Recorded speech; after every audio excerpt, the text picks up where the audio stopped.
నిన్న ఏప్రిల్ 22వ తారీఖున అరౌండ్ మధ్యాహ్నం టైం 2:30 అవుతున్నప్పుడు పహల్గామ్ ని విజిట్ చేయడానికి వెళ్లిన కొంతమంది గ్రూప్ ఆఫ్ టూరిస్టుల మీద టెర్రరిస్ట్ అటాక్ అయితే జరిగింది. దాదాపు ఇప్పటికి 30 మంది అయితే చనిపోయారు అండ్ 20 మంది సీరియస్ ఇంజురీ కండిషన్ లో ఉన్నారు. ఈ ఇన్సిడెంట్ ని అసలు లైట్ తీసుకోవడానికి లేదు, ఎందుకంటే జరిగిన అటాక్ అనేది టూరిస్టుల పైన. మీరు నా ఛానల్ ఎప్పటి నుంచో ఫాలో అయ్యే వాళ్ళు అయితే ఎంతో కొంత మీకు ట్రావెలింగ్ అంటే ఇష్టం ఉండుంటది కదా. లక్కీలీ మనము అక్కడ లేము, ఒకవేళ అక్కడ ఉండుంటే మనం కూడా ఆ అటాక్స్ కి అయితే గురవ్వాల్సి వచ్చేది.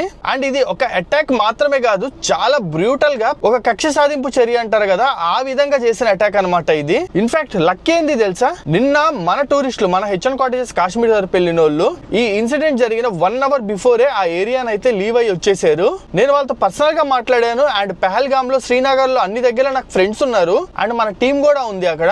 వీళ్ళందరితో మాట్లాడి వీళ్ళ ఒపీనియన్స్ తీసుకొని ప్రెసెంట్ అక్కడ సిచ్యువేషన్ ఎలా ఉంది ఏందని తెలుసుకొని నేను ఈ వీడియోని అయితే చేస్తున్నాను. ఈ టెర్రరిస్ట్ అటాక్ వెనకాల ఉన్న రీజన్స్ గురించి కూడా మనం అయితే మాట్లాడుకుందాము.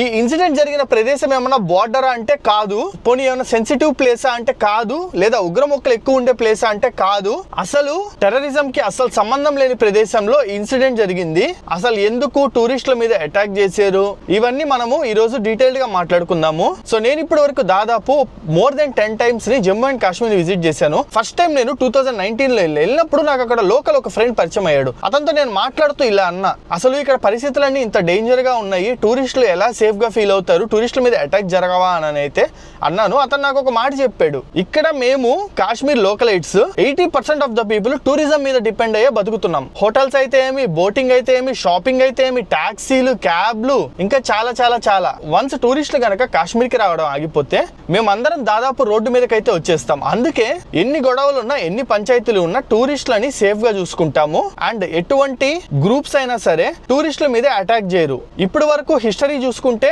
దాదాపు ఇన్సిడెంట్లన్నీ అలాగే ఉన్నాయి. అయితే ఆర్మీ మీద లేదా పోలీసుల మీద లేదా గవర్నమెంట్ ప్రాపర్టీస్ మీద అటాక్ చేసినాయే. సో కొద్దో గొప్ప ఇప్పటి వరకు జరిగిన కొన్ని అటాక్స్ పిలిగ్రమీస్ మీద జరిగాయి, అంటే ఎవరైతే హిందూ డివోటీస్ కాశ్మీర్ ని విజిట్ చేస్తారో వాళ్ళ మీద జరిగాయి.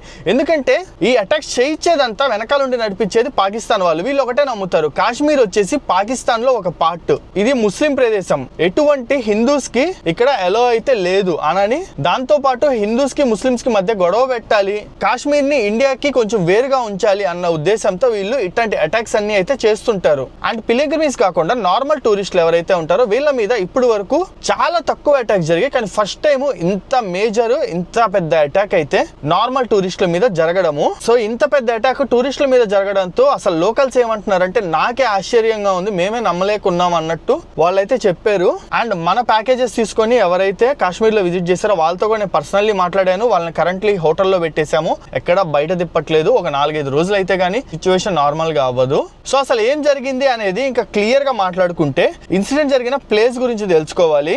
ఇన్సిడెంట్ జరిగిన ప్లేస్ వచ్చేసి పహల్గామ్ లోని బైసన్ వ్యాలీ అనే ప్రదేశం అనమాట. ఈ బైసన్ వ్యాలీ ఏదైతే ఉందో దీన్ని మినీ స్విట్జర్లాండ్ అని అయితే పిలుస్తారు. చాలా అద్భుతంగా ఉంటాయి వ్యూస్.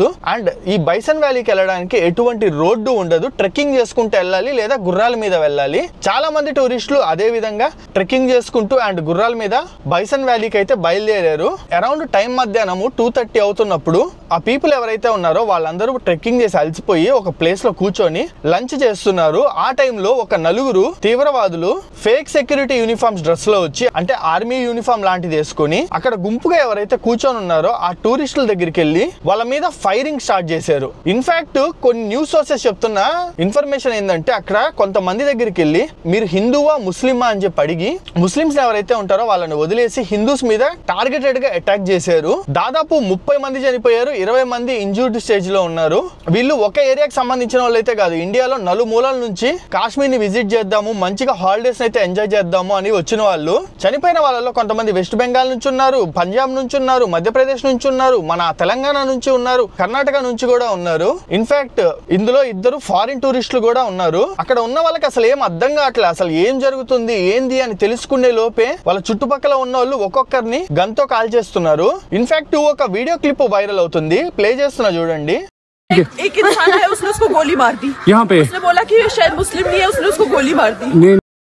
एक इंसान है, उसने उसको गोली मार दी यहाँ पे। उसने बोला कि शायद मुस्लिम नहीं है, उसने उसको गोली मार दी। एक इंसान है, उसने उसको गोली मार दी। यहाँ पे उसने बोला कि शायद मुस्लिम नहीं है, उसने उसको गोली मार दी।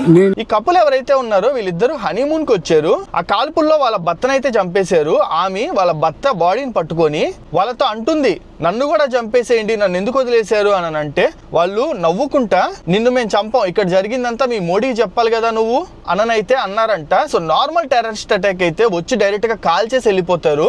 ఇది టార్గెటెడ్ గా స్పెసిఫికల్లీ టూరిస్ట్ ని ఇబ్బంది పెట్టాలి అన్న ఉద్దేశంతో చేసిందేను.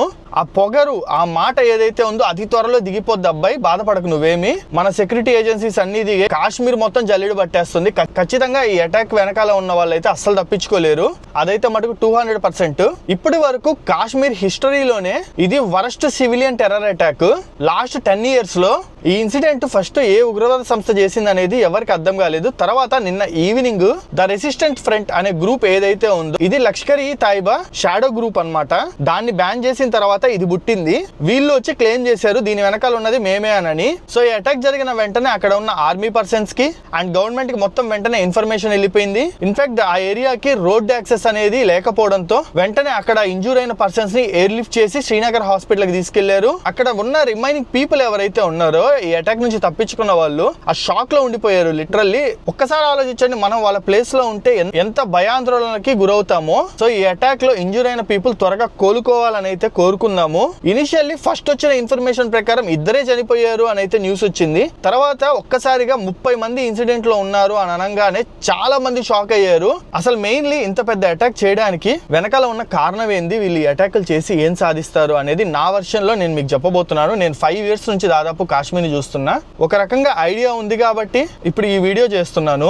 ఈ రెసిస్టెన్స్ ఫ్రంట్ గ్రూప్ ఏదైతే ఉందో వీళ్ళు ఇంతకు తెగించడానికి టాప్ 4 రీజన్స్ మాట్లాడుకుంటే ఫస్ట్ వచ్చేసి టూరిజం దెబ్బతీయాలని. కాశ్మీర్ లో ఇప్పుడు పీక్ టూరిజం సీజన్ నడుస్తుంది. లాస్ట్ డెకేడ్ లో ఎన్నడూ లేని విధంగా ఈ ఇయర్ టూరిస్టులు అయితే కాశ్మీర్ ని విజిట్ చేస్తున్నారు. ఫ్లైట్ రేట్లు పీక్ లో ఉన్నా సరే బుక్ చేసుకొని మరీ వస్తున్నారు. కాశ్మీర్ లో ఒకప్పుడు సినారియో వేరుండేది. ఆర్టికల్ 370 రద్దవక ముందు టూరిజం అనేది చాలా తక్కువ ఉండేది, ఇన్ఫ్రాస్ట్రక్చర్ తక్కువ ఉండేది, లోకలైట్స్ ఎవరైతే ఉన్నారో వాళ్ళకంతా ఎంప్లాయ్మెంట్ ఉండేది కాదు.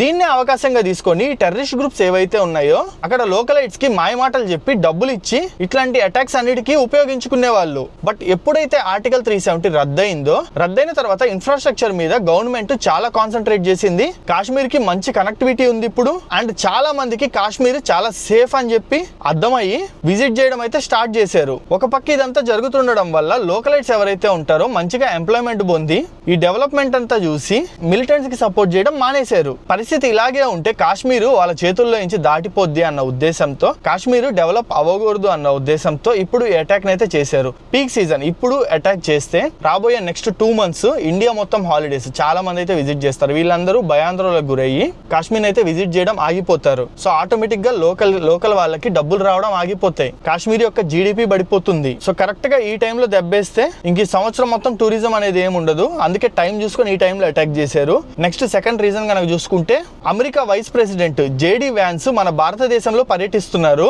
ఇలా ప్యాటర్న్ మొత్తం ఎట్లుంటుంది అంటే మనం ఎక్కడ ఇంటర్నేషనల్లీ స్ట్రాంగ్ అవుతామో అని, మిగతా కంట్రీస్ అన్ని కాశ్మీర్ విషయంలో మనకి ఎక్కడ సపోర్ట్ ఇస్తాయో అని, Kashmir is not safe, Kashmir ఇంకా ఇండియా హ్యాండ్స్ లో లేదు, మేమే కంట్రోల్ చేస్తున్నాం అని ప్రూవ్ చేసుకోవడానికి ఎస్పెషల్లీ అమెరికా వైస్ ప్రెసిడెంట్ మన ఇండియాలో ఉన్నప్పుడు ఇలాంటి ఒక అటాక్ చేస్తే ఇంటర్నేషనల్ పరంగా ఈ విషయం ట్రెండ్ అవుద్ది అన్న ఉద్దేశంతో ఇదే అర్థంగా చూసుకొని ఈ అటాక్ అయితే చేశారు. వీళ్ళు ఈ స్ట్రాటజీ ఇప్పుడు నుంచి కాదు ఎప్పటి నుంచో వాడుతున్నది. ఇన్ఫాక్ట్ 2019 లో Saudi Arabia princess Mohammed bin Salman మన ఇండియాకి ఇంకా త్వరలో విజిట్ చేస్తున్నాడు అన్నప్పుడు ఈ పుల్వామా అటాక్ అయితే ప్లాన్ చేశారు.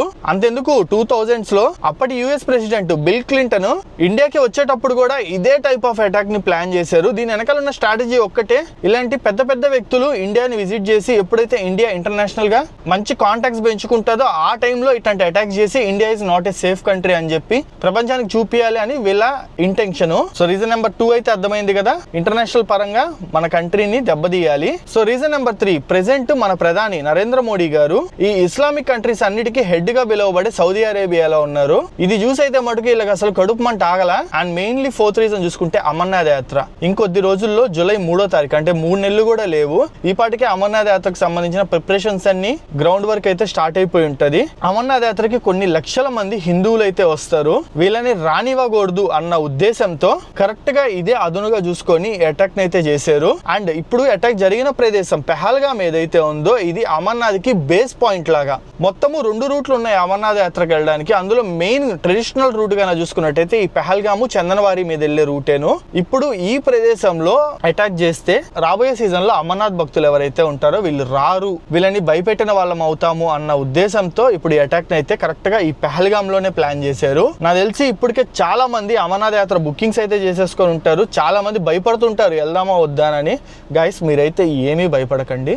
నేను లాస్ట్ ఇయర్ వెళ్ళా కదా, సెక్యూరిటీ ఎట్టుంటది అంటే వాళ్ళకి తెలియకుండా నువ్వు సుస్సు కూడా పోయలేవు, అట్టుంటది సెక్యూరిటీ. నెక్స్ట్ లెవెల్ సేఫ్ ఉంటుంది అనమాట.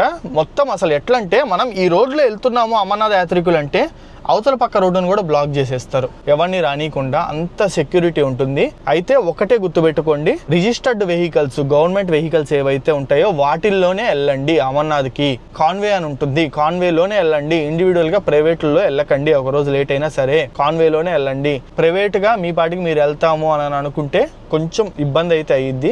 అక్కడ టాక్సీ వాళ్ళు వీళ్ళు ఉంటారు, మేము తీసుకెళ్ళిపోతాం దా అని చెప్తారు. వినకండి, కాన్వే ఏదైతే ఉందో కాన్వేలోనే వెళ్ళండి. బస్ టికెట్ పర్చేస్ చేయండి, లేదా కాన్వేలో ఈ వెహికల్స్ ఉంటాయి వాటిని పర్చేజ్ చేయండి. ఎర్లీ మార్నింగ్ స్టార్ట్ అవుతాయి, వాటిల్లోనే వెళ్ళండి. ముందల వెనకాల ఆర్మీ వాళ్ళు సపోర్ట్ అయితే ఇస్తారు. ఇండివిడువల్ గా అయితే అస్సలు వెళ్ళకండి. ఏ టైంలో ఏం జరుగుద్దో ఎవ్వరూ చెప్పలేరు. ఎస్పెషల్లీ అమర్నాథ్ యాత్రికుల కోసం చెప్తున్నా ఇన్ఫర్మేషన్. సో ఇవి మేజర్ టాప్ 4 రీజన్స్ అయితే ఈ టెర్రర్ అటాక్ వెనకాల ఉన్నది. ఒకటైతే పక్క ఈ రెసిస్టెన్స్ ఫ్రంట్ గ్రూప్ వెనకాల ఏ దేశం ఉందో మీ అందరికీ తెలిసిందే. వీళ్ళ స్ట్రాటజీ ఎట్టుంటదంటే వీళ్ళు ఎదగరు, మనల్ని ఎదగనీరు. మనం ఇప్పుడు ఆ దేశంతో పోల్చుకుంటే అన్నిటి పరంగా, జీడిపి పరంగా, డెవలప్మెంట్ పరంగా, ఇన్ఫ్రాస్ట్రక్చర్ పరంగా అన్నిట్లో మనం ఎదుగుతున్నాం.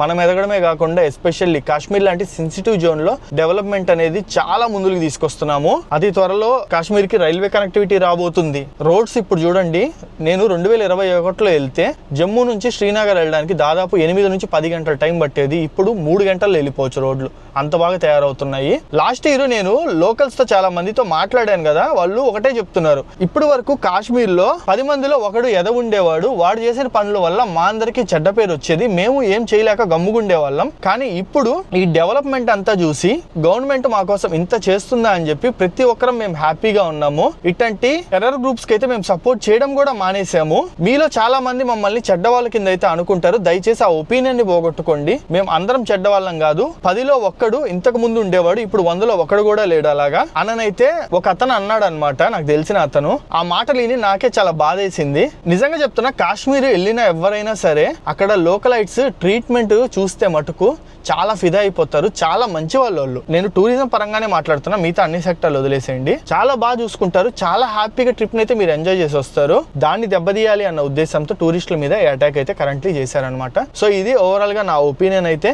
సో ప్రెసెంట్ కాశ్మీర్ అయితే ఒక 1 మంత్ అవాయిడ్ చేయమని నేను చెప్తాను. సో అది ఈ వీడియో అయితే. నాకు మీ అందరి నుంచి ఒక సపోర్ట్ అయితే కావాలి. మన ఛానల్ ఒక 3 to 4 వీడియోస్ చూసి కంటెంట్ నచ్చితేనే సబ్స్క్రైబ్ చేసుకోండి. మరో వీడియోతో నేను ముందలకైతే వచ్చేస్తాను. See you in the next vlog.